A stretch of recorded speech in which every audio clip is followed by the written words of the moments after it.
Welcome in everyone tuning in today. Let's get into the topic though of expansion. Expansion. Now let's start out at a level 0 essentially of expansion. And what would be level 0? I wouldn't say level 0 is you're doing nothing, because you might have a job. You might be able to pay the bills even. Now, you might not even be able to keep up with the bills. Maybe that's part of what makes you realize that the average is a failing formula. Let me know in the comments if you know who says that. But, you know, whatever this average level is, when you're not doing anything extra, and you could be below average. You could be below average as well. There's plenty of people that are below average, but that's not what this show is about. So we're not even going to talk about those people that are below average. That's not you. But, you know, average typically has no expansion, or limited, extremely limited. And what do I mean when I say extremely limited or no expansion? Well, how have you expanded? How has your income expanded? If we're talking specifically about income today, whatever dollar amount it is that you're making in the grand scheme of things. Well, let's say you're making, I don't know, what's a starting salary? We'll say like $40,000. So you get some sort of entry-level job paying $40,000 a year. What's going to happen with that salary? Like that, basically. And a lot of people look at this, and the reason why, you know, people want raises when they stay with the company long, when they're doing well, when they're doing a good job, is not just to help incentivize their future performance and keep them around, but part of the adjustments sometimes are related to inflation. Now, your company might not even adjust for inflation, and if you're wondering, well, what is this inflation thing everyone keeps talking about? It's the value of the dollar being reduced, and that's why real estate prices go up. That's why gas prices are going up. That's why food prices go up. That's why everything people need is increasing in price. Now, my question for you, is your income increasing at the same rate? Are you keeping up with inflation? Because, you know, let's put inflation in red here. And this is what's going to happen to a lot of people. Is there goes inflation. And, you know, it might even look more like this. These are not scientific graphs by any means. This is here to illustrate concepts. But the point is, you're not able to necessarily control being able to keep up with inflation, because you're not the one who ultimately decides your final paycheck at pretty much any sort of job. Now, maybe you get some sort of commission, some sort of uncapped commission. That is the closest thing probably to being able to sell real estate. And here's the thing, with getting started in real estate, this is why a lot of people will avoid getting their real estate license, starting a real estate career, is because, you know, you're starting at less than zero. You might have a job right now that's paying 40, 50, 60, maybe even 6 figures a year. I spoke to someone recently in one of our classes that says, yeah, I was making 6 figures. It's pretty good money, but it's not enough anymore. And that's why he was getting his real estate license. And we'll do some commission math, if you haven't seen that yet, to kind of put some realness behind how you actually make this money. But starting off at zero with essentially no guarantees that you'll be successful is something that holds so many people back from embracing their inner greatness and being able to achieve some truly amazing things through real estate. You know, if you thought about doing it, but you haven't made any investment yet, maybe you're tuning into one of these shows here. Maybe you've thought about getting your real estate license and you're like, you know, it's something I might want to do someday, but the timing isn't right. The timing's never right. It's never right. I tried everything. I tried to just do it and get it done, because if I wait to time it right, I end up waiting forever. Till I just end up doing it and realizing that stars are never going to align. So let's say you make that investment. Here's what happens. You go negative, because it costs money to take the course, to get your application, to get started with a brokerage. There's costs associated with that. You know, most people don't take into account, to get this $40,000 job, you might be spending $100,000 in student loans to get some sort of degree, to get that entry-level job. And who knows, maybe that degree isn't even good enough for an entry-level job. So how do you break the cycle? How do you really expand? How do you break out of this average level of living and achieve some success? And not, when you're retirement age and you're making slightly more money and you're able to retire with a gold watch or something like that. Companies don't even do that anymore, because a lot of people are wising up and realizing the company it is that they work for, the company is the priority.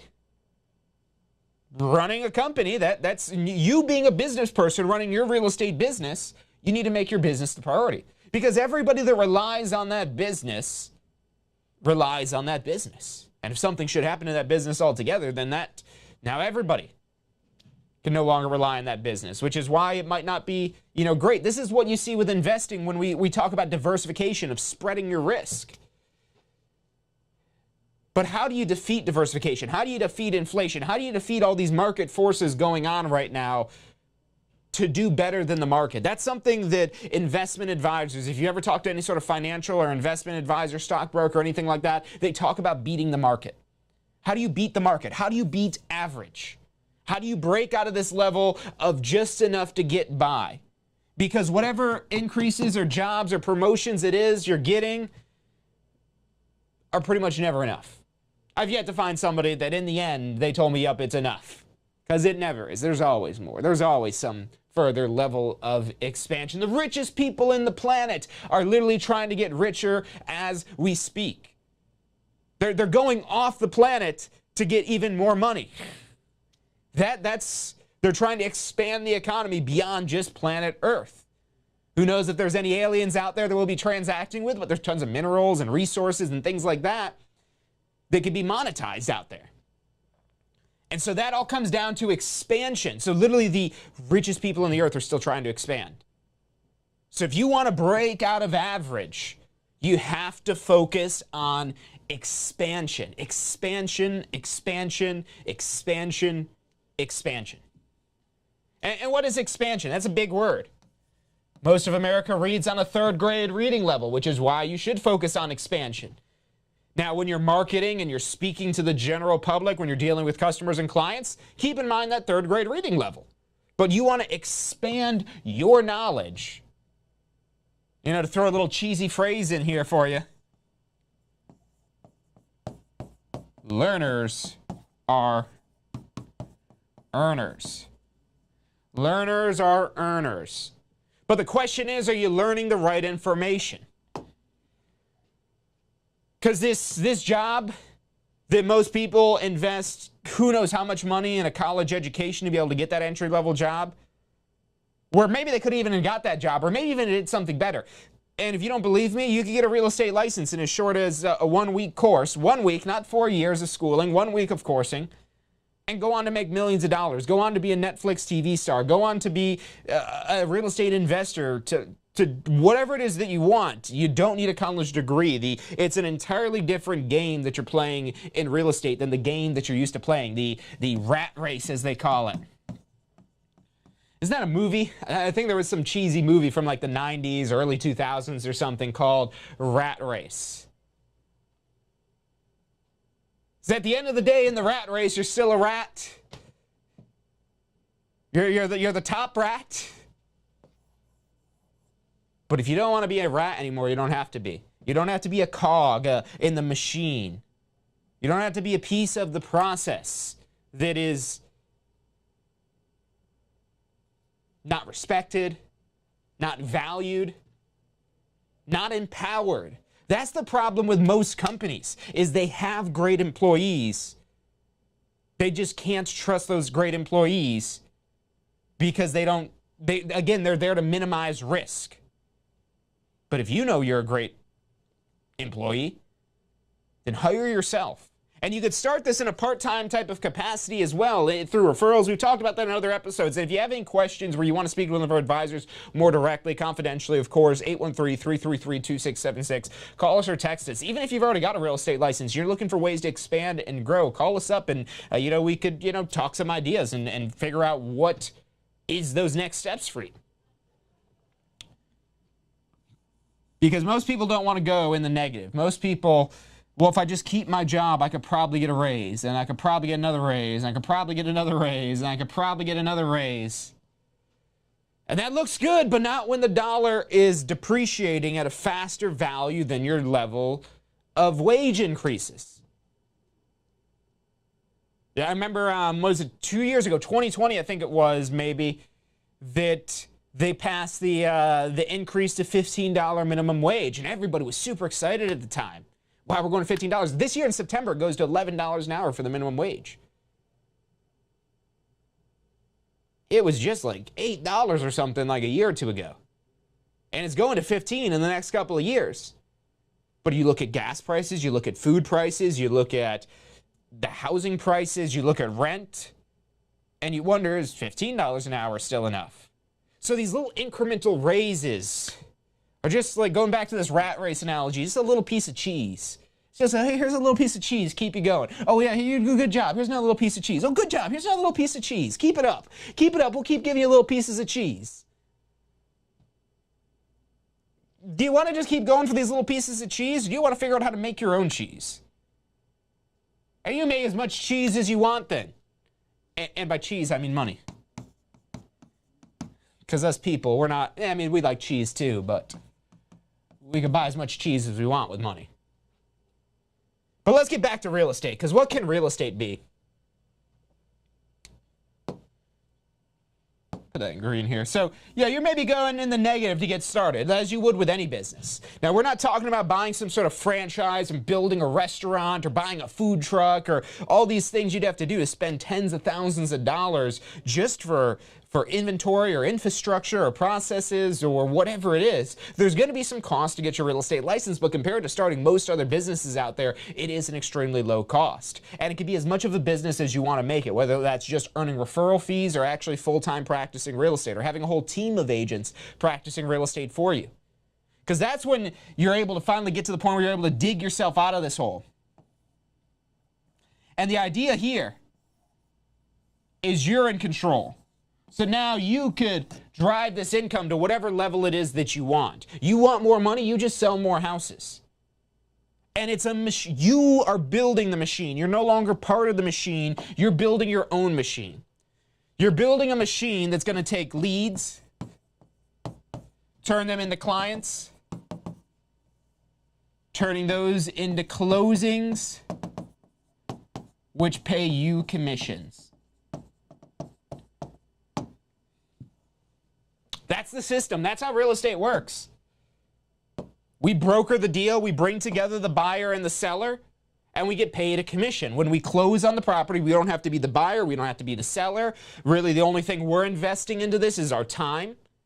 Maybe we're investing money or time to generate leads, but once we turn these leads now into clients, we're showing them properties, or maybe as a seller, we're getting it listed and hosting some open houses to try to get a contract so we can get to a closing, because at the closing we get paid a commission. We get paid a percentage of the sale, which I know some of you guys already have a real estate license, so we'll keep the commission math brief today. But let's say you're selling a $500,000 house. And let's say your side of the commission, because there's usually two sides, a side for the buyer and a side for the seller, it's negotiable, but let's say it's 3%. It's a pretty typical commission rate. Negotiable, of course. And let's pull out our handy-dandy calculator, because when you take your real estate exam, if you haven't done so yet, you could use a calculator. There are 10 math questions, but they're multiple choice, and you get to use a calculator. And if you really hate math, there's 90 other questions, and all you need is a 75% on this exam. So you could still get a 90%, which is way more than the 75 you need, even if you bomb every multiple choice math question. But that being said, let's figure out this commission. $500,000 at 3%. Is $15,000. $15,000 in one sale. Which you might be saying, well, how long does it take to get that one sale? Well, this is a buyer, on average, according to the National Association of Realtors, 24 hours. If this is a seller, on average, according to the National Association of Realtors, 8 hours. So let's figure out what this comes out to here. So if this is a buyer, on average, we're going to make about $625 an hour if we've got a $15,000 commission. Now, of course, there's going to be brokerage splits here where there's a percentage of this that would be kept by your broker, or maybe you're at 100% brokerage where you get 100% of the commission. There's just some sort of transaction fee. But there's a lot of money on the table here. Because, I mean, usually when you're talking about a brokerage split, it's maybe the broker taking 30, 40% of the commission. Maybe as much as half, and maybe even more than that if you're in some sort of team. But if you're in an independent contractor, this is your business, but you're registered with a broker, usually like 60 to 70% of this is what you end up with. And we could do that math here on this as well, in case you're curious. But no, I don't want to do too much time on the commission math. Unless you guys are really liking the commission math, then we'll stick to it. Let me know in the chat. Ooh, or $1,875 an hour.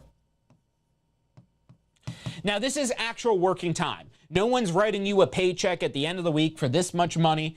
It's commission checks. It's the commission check that you have here that when you do the math to figure out how much you earned per hour for the time you spent working on this deal, this is the range you're working in.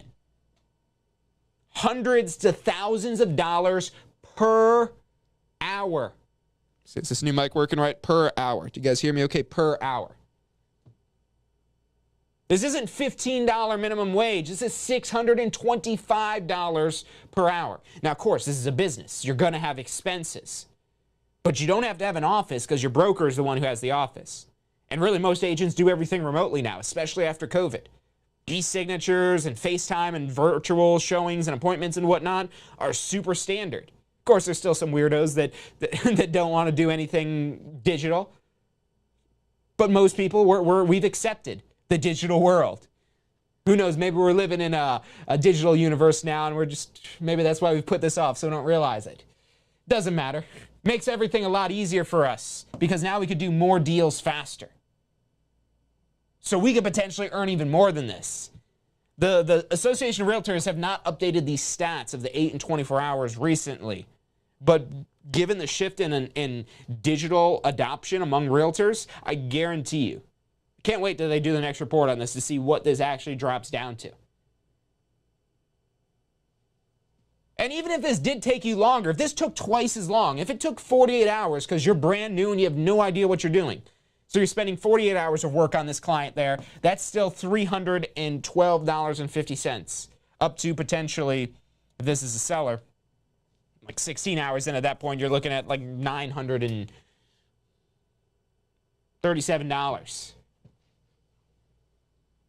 per hour.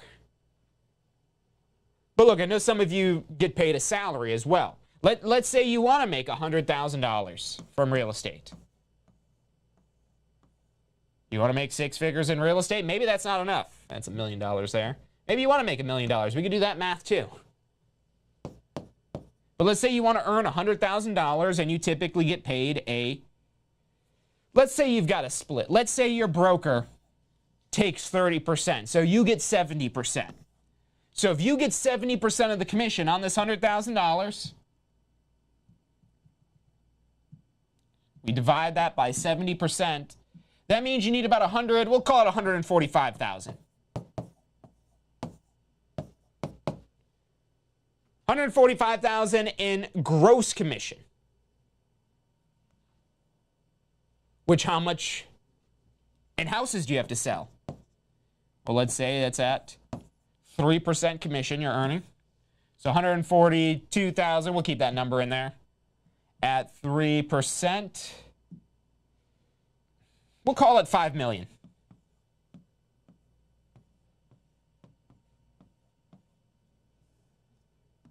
Which you might say, wow, $5 million. How am I going to be able to sell $5 million of real estate? Well, if they're $500,000 houses,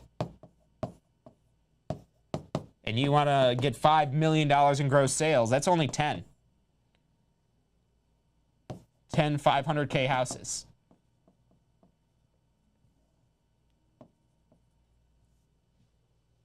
And that's when you have a 70% commission split, where your broker's keeping 30%, which you'll notice here, that's about $45,000 you're paying to your broker.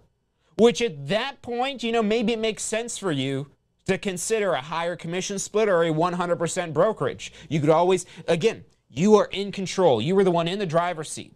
Now, any listings or contracts you have are the brokerage's contract, so you don't necessarily get to take those active deals with you if you go transfer to a new brokerage, but any new business that you're doing, all your contacts, all the people that knew you, they'll follow you wherever if you have a good relationship with them. Remember, this is a contact and a people business, so you want to stay in touch with everyone because this is about the person they're working with, not the company that they're working with. You're required in Florida to register with a broker to be legally compliant because you need to have a supervising broker that's there to make sure you don't do anything illegal. And ultimately, there's a lot of brokerages that operate on commission splits. And the idea is that they're providing value to you, maybe in the form of training, coaching, mentoring, leads. There's maybe office space or whatever it is that you're getting. And the thing is, you might not need all this. That's why there's all different brokers out there. And you could choose whichever broker is the best fit for your business plan. You know, if you're just trying to earn referral fees, let's say that. Let's say you want to make $100,000 in referral fees.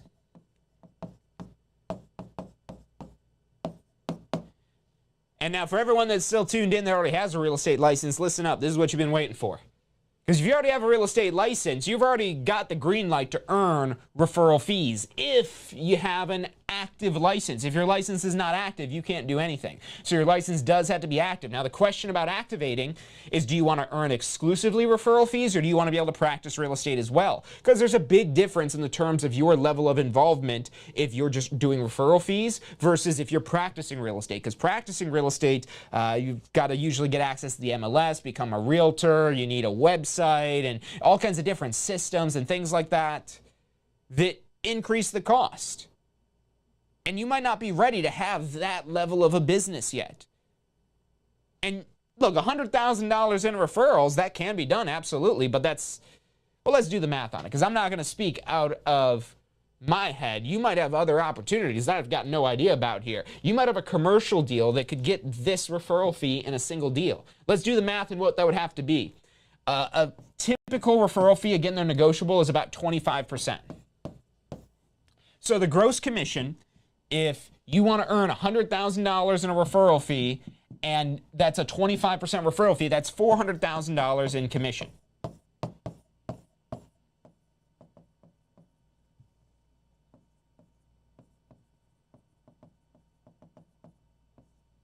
And I'm not going to say referral fees are passive, but they're as close to passive as you could get doing real estate, because you're not doing the real estate. You're referring the business to an agent who will do the real estate in exchange for a referral fee. You're handing over the lead in exchange for a cut of the commission. So if there's $400,000 in gross overall commission, your cut would be $100,000 if you're getting 25% of that, or whatever the numbers may be. This is also what it could add up to. There could be, 10 deals that you're getting. 10 $40,000 deals that get you $10,000 each. Or, this could be 20 $20,000 commissions. Let's put some more math on the board here so we get some more numbers that are tangible to go off of. So if we want to earn $400,000 in commission, how much real estate has to be sold? Now we're getting up there. That's a lot more commission we're talking about here. But remember, we're just trying to earn money for referrals. We're not even doing the deals here. So that's a lot of money to be earned for basically getting a one-page contract sign that says you're going to pay me 25% when you sell this client property. That's all you got to do. Have the client, connect them, refer them to the other agent. They sign off on the referral agreement.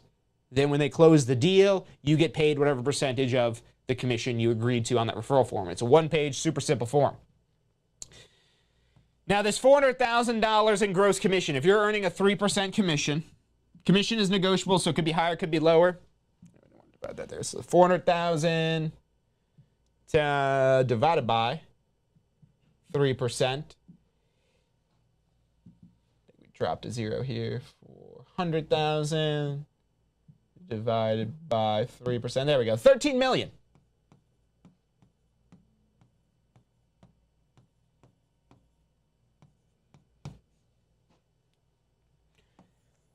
$13 million of real estate sales at a 3% commission with a 25% referral fee will earn you $100,000 in referral fees. I'll be honest with you guys, I'm not the best at mental math. And I thought this number was going to be a lot higher. That's why I like to do the math. That's why I like to run the numbers. That's why I always have a calculator up on my phone or my computer. My desktop on my Mac always has a little calculator up because I'm always running numbers. Because I know if you don't run the numbers, your head doesn't, maybe, I don't know. Let me know in the chat if anyone out there has got like a calculator brain that you're just calculating like that nonstop. But I did not expect it to be only $13 million. Now you might say, well, John, $13 million, how am I going to have somebody, how am I going to refer a $13 million lead? You don't have to. These could be deals that add up to that much. You get paid every time there's a closing, and this could add up to $100,000. But at the same time, does anybody know what the most expensive residential sale in Tampa has been? And it might even be more than this, but I'm pretty sure the record I know off the top of my head here. But I want to see if anyone watching live right now, anyone on Facebook, or if you're on YouTube, does anybody know what the record has been in Tampa for a residential home sale? As far as I know, unless there's been another one that's beat it, it's from Derek Jeter's home, the sale of Derek Jeter's home on Davis Island. Now, you might be saying, I don't know Derek Jeter. How am I going to refer the lead to Derek Jeter? There was actually an MLB player. I can't remember his name, but I remember a couple years back, took one of our weekend prep classes. I remember being in class. He's like, yeah, I don't really want to do real estate. I just want to earn referral fees. Because they might have a teammate buying a $30 million house. Yeah, I think it was listed for $29 million. I think it sold for $22, but I actually think there was another sale because for some reason that $29 million is sticking in my head. But look, even if it's $22 million, because don't quote me, I don't have the exact stats, it's way more than $13 million. And it's not just Derek Jeter because someone else bought that house. Tom Brady lived in it, but Tom Brady was like, nah, I don't want to buy it. I'm going to go buy something down in South Florida instead. So some other person spent $22 million or however much more it was on that property. And, you know, if we can go pull up the MLS right now and look at all the multi-million-dollar properties that are in there. Look, Tampa is not what it used to be. Prices have gone up, and not just with your average price homes, but on the higher end as well. Tampa is a very in-demand area. There's an office we have right in Channelside, and there's little condos that are I don't know, no more than like 2,000 square feet for any one of them, and they start at $2 million. And the $2 million ones are not 2,000 square feet. They're smaller than that, much smaller. So do the math. If you have a license, do the math. If you don't have the license yet, do the math, and you'll see why you need to get the license. And it's very minimal to upkeep this license to retain it. This is stuff you could do on top of selling. If you're like, well, how do I get more money? There's only so many hours in the day. How do I close more business? So I know most of you probably don't have a license yet, but for anyone that's still watching with us that does have a license, and if you're the person who doesn't have enough hours in the day, I really appreciate it if you're here watching with us, so thank you for tuning in. Let us know if you've got enough hours in the day, but you're still making time for State of Real Estate on Fridays. That definitely means a lot to us here. But then how do you expand beyond yourself when there's only so many hours in the day? Look, you could drive efficiency, but that might be one of the reasons why you don't like your job as right now is because they're just trying to squeeze as much efficiency out of you as they can, like they're wringing out a washcloth. They're like, come on, just a couple more, just a little bit more, you can do it. There's only so much you could do. Only so much you... And look, I believe anything is possible, but let's talk about an easier way. Let's not get caught up in figuring how do we wring that washcloth tighter, but how do we get more washcloths? How do we have more hands? How do we have more things going on beyond ourselves? And that's the key. It has to be beyond yourself. It needs to be more than you. There's a referral fee I signed off just on this weekend for one of my agents for 50%. It's because the agent couldn't handle the business. They had the deal all queued up and teed up and ready to go, but they're literally just too busy. So they referred it to an agent, another agent, not for 25%, but for 50% of the commission. They negotiated a 50% referral fee because this was a pretty ready to go, basically turnkey client for a new construction sale. And if you're talking 50%, if you're able to command 50% referral fees on average, that's going to cut in half this $13 million here. It's going to be like under $7 million it is that you need if you're earning 50% referral fees. Or if the gross commission is higher, that's going to require the amount of sales to be even less. And if we talk about how many deals this has to be of an average price, I know somebody said in there for $458,000, that's an average price home. So how many average Tampa homes need to be sold to earn $100,000 in referral fees? Well, if we've got $13 million and we've got a $458,000 average sale price, 29 properties. 29 successful referrals could earn you $100,000. If these are $450,000 properties and there's a 3% average commission, you're averaging a 25% referral fee. It may vary slightly, your numbers. Again, I try to pick average, typical, standard numbers here for it. But do this math for yourself. Do it for your business. Do it for your plan so that way you can figure out what it is that you want to do.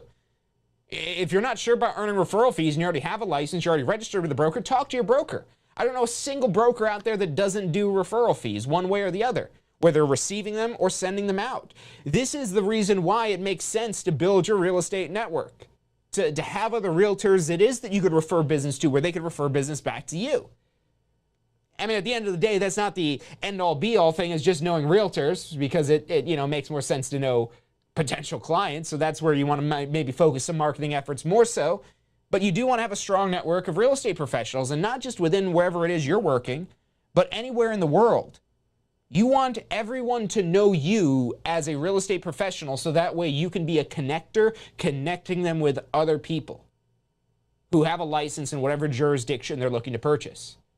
You don't have to have a license. If you have a Florida real estate license, you could earn referral fees from anywhere, unless it violates some sort of local law there, but I've yet to find any local laws that say we can't earn a referral fee. So you just stay put here in Florida. You're not allowed to participate in the deal unless you have a license in whatever state that is, or country, or wherever it is in the world. But otherwise, this is the easiest way to make money in real estate. And I say it's the easiest because it involves the least amount of work. There's almost no work to a referral fee. Yes, you do have to have the lead.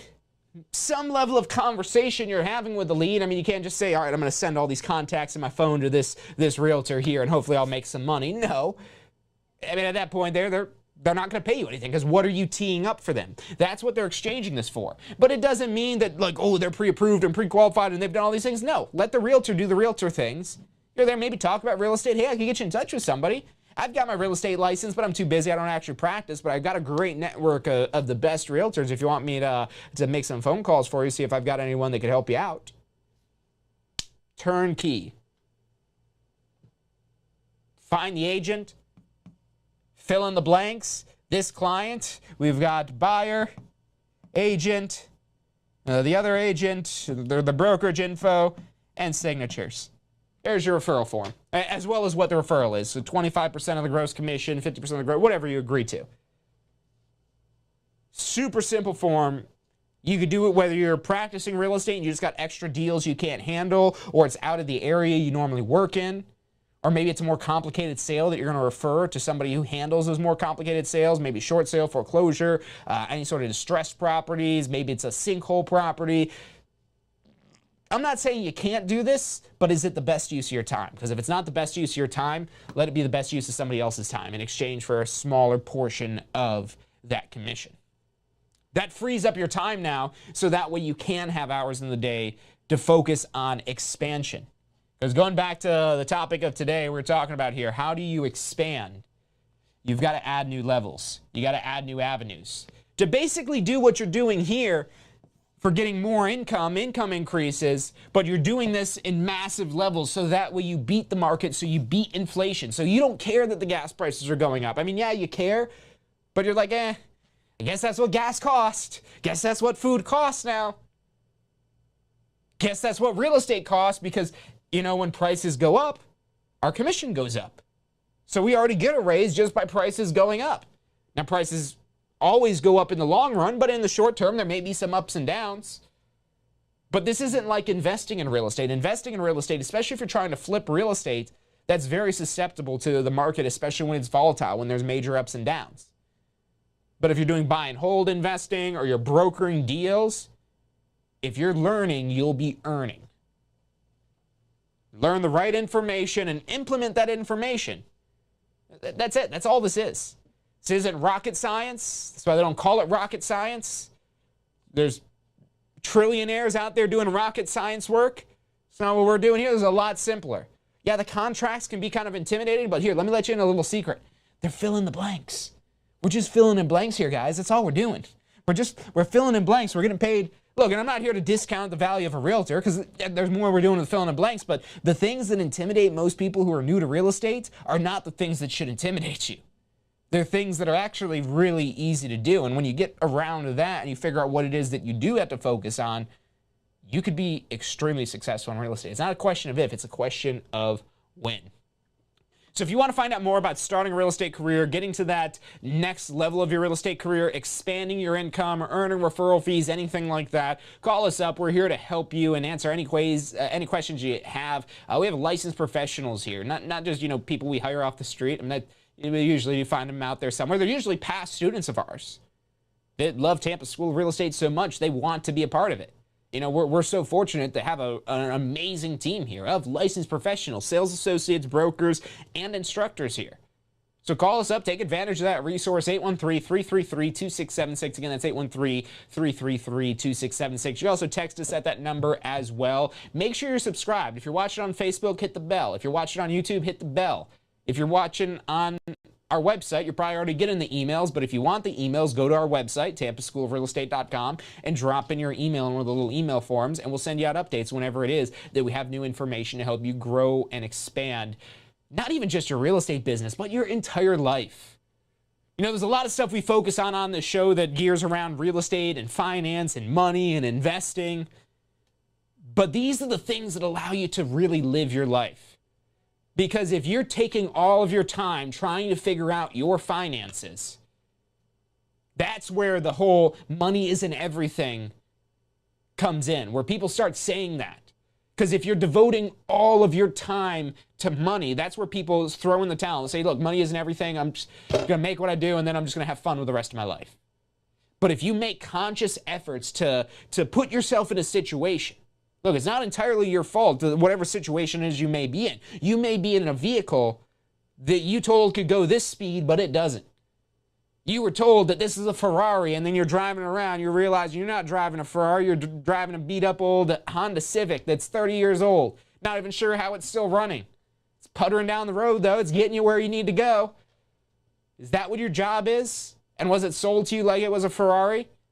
Does it seem to some people like it's a Ferrari? Maybe some people are puttering around in their little cars and they're like, oh, that's great. And then somebody whizzes by making millions of dollars and they're like, whoa, what is that? It doesn't even make sense because it's on such another level, because they have expanded so much beyond that level of average. But in order to do that, you need to put yourself in uncomfortable situations, the right uncomfortable situations. Something that's going to, again, allow you to compress the amount of time it is you have to spend worrying about your finances. If you could compress the time it is that you're spending on money to less time, you don't have to make money everything. If you feel like money is your everything right now, it's because you're not making enough money in the time it is that you're making money. So if you can make the same amount of money in less time, or even better, you can make more money in less time, that's going to free up to do whatever it is that you want with your life. Help whoever it is that you want, go where you want to go, build the life it is that you want. But a job with marginal raises, marginal increases, that's great for stability, but how stable is it really if the company isn't the most stable? There's a lot of shifts going on in the market right now, and a lot of people have no idea what's going on. A lot of people are... What's that movie, Talladega Nights with Ricky Bobby? Anybody, Will Ferrell fans, anybody seen the Talladega Nights with Ricky Bobby? And it's like the scene where he's in the car, and his dad's there. It's after he had his crash, and he's no good at driving anymore, and his dad's trying to teach him how to... I mean, my Ricky Bobby's even coming out at me now that I'm talking about Ricky Bobby. So he's sitting in the car with a blindfold on, trying to learn how to drive. And what happens? He goes and drives into somebody's living room. That's how a lot of people are right now. If you're not paying attention to what's going on, if you're not paying attention to your finances, you're driving with a blindfold. And you would never do that because you're going to crash into something. And we're worried about the crashes in a car because that's physical. We're going to go to a hospital and we're going to have damage to us on top of even more money it is we have to come up with and now pay for all these repairs to ourselves. But that can be what happens to your finances if you're driving with blindfolds on. Do not drive what was sold to you as a Ferrari that's really a Honda Civic. Why don't you just peek? Why don't you just take off the blindfold and take a look and see if that's really a Ferrari you're driving? Kick the tires a little bit. Step on the gas a little bit more than you're supposed to and see if the car responds. That's what happened to me with my job. Why I don't have the job that I had before I was in real estate anymore. Because I was stepping on the gas. But there was a governor. And for car, I'm not a big car person, but I know enough car words. So a governor is something that stops you from going to a certain speed. My position was capped out on how much money it was I could make. They thought I made enough money. And that even though I was making the company more money, that I didn't deserve any more money proportionally, even though up until that point I did. So I stepped on the gas and I realized I wasn't driving a Ferrari. So I ditched that clunker, and now real estate's my vehicle. It can be yours as well. Look, this course can be done in as little as 7 days. You could stretch it out as long as a year. We have a self-guided course. You could do it at your own pace, but you don't need to take a year. We could do this in 7 days, 8 days, 2 weeks, 3 weeks, 8 weeks. We have all different schedules led by the top instructors here in Florida. You want to find out more about getting started, about taking your entire life to the next level. Maybe real estate isn't the thing. I didn't want to be a realtor when I grew up. You guys might see me up here, oh, look at this guy on YouTube. He probably always wanted to be a realtor. No, I wanted nothing to do with real estate, at least with a realtor. I said, okay, I'll be an investor. That was my excuse before I got my real estate license. No, I just want to do investment stuff. Yeah, I don't want to get a real estate license. I like my job. And then I started not liking my job, and I considered other avenues, and real estate was the one I was like, well, let me go and give this a shot. And as they say, the rest is history. But the difference maker for me was that I was able to put myself in control. I was in control. And on top of that, because I had other businesses that I had ran to some level of success previous to, going to school and getting my good job. But nothing like what real estate has been for me. And the reason why is because of the guidance, because of the support, because of the help. And there wasn't a resource like Tampa School Real Estate is today when I got my real estate license. So take advantage of that. The phone number is 813-333-2676. That's about all the time we've got for today. We will be back, though, this Wednesday. We're here Wednesday and Friday. Hit that bell icon, drop in your email on the website, or again, call us up to speak with one of our advisors confidentially, find out how we can help you get your real estate career off the ground or to that next level. That's all the time we've got for today. I want to thank you guys for tuning in, and I'll see you next week. Have you been thinking about getting your Florida real estate license? Look, the process is probably easier than you think. We break it down step by step, how much it's going to cost, what it is that you need to do to get your Florida real estate license. Find out all of that and more at licensefl.com. Again, that's licensefl.com.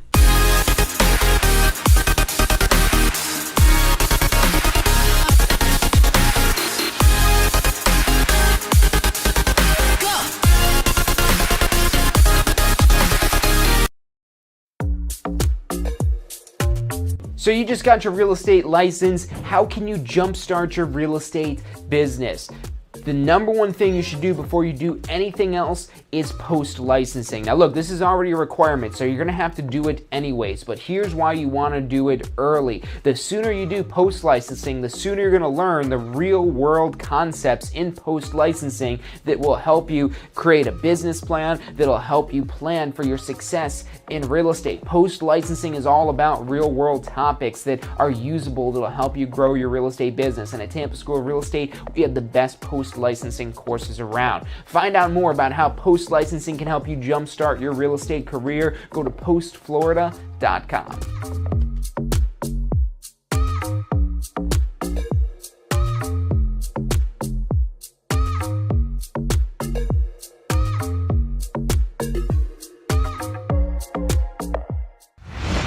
If you're looking to get in on the real estate action that's going on in Tampa right now, we're who you need to talk to. We can help you get your real estate license, start your real estate career. We're here to assist you for the life of your real estate career. Give us a call. Phone number is 813-928-0106, or check us out online at tampaschool.com.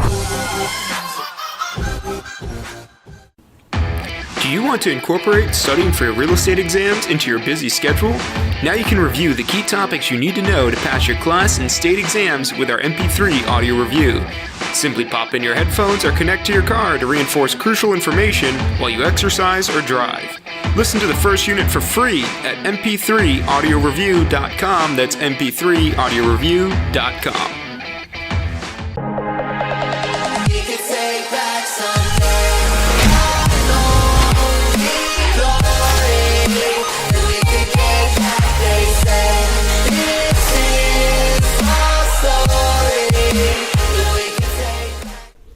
Hey, if you're enjoying the show today, which I'm sure you are, be sure to hit like, subscribe, post your comments, share with your friends and family. Thank you guys so much for watching.